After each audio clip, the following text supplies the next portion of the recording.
So we get a couple of questions every so often, and they're related to, are my daylilies invasive and my daylilies all turned orange? And so I'm going to talk about those two questions because I think the answer to both of those questions is the same. So that's what I'm going to talk about in this video. So I'm standing in a planting of the roadside daylily. This is also called the ditch lily or sometimes tiger lily. And what this actually is a species daylily. I think it's Hemerocallis fulva, or Flava, excuse me. And so this, as a species daylily, has a trait that the hybrid daylilies, which is what we sell, we don't sell this one, has. And the trait is that this one will spread via underground runners. Okay, so what that means is over time it can spread and be a little bit invasive. Okay, now it's not like kudzu, it's not going to take over your yard, but over time this can spread to fill in your bed. Okay, and so this is where you'll sometimes hear that daylilies are invasive. Okay, this is probably what they're referring to.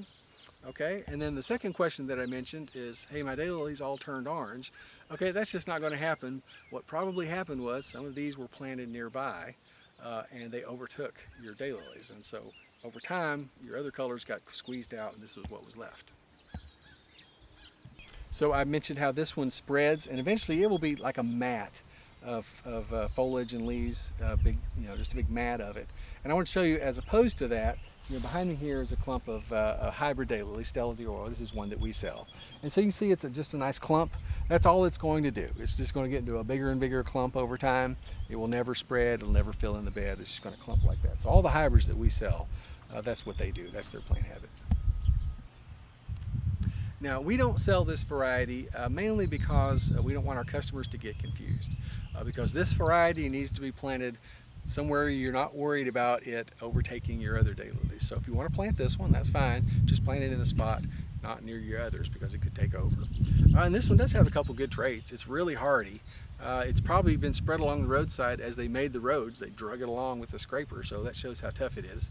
And that makes it good also for, like, if you got a spot that's eroding or whatever, this might be a good choice for that. But you're definitely going to want to be sure and plant it away from your hybrid daylilies.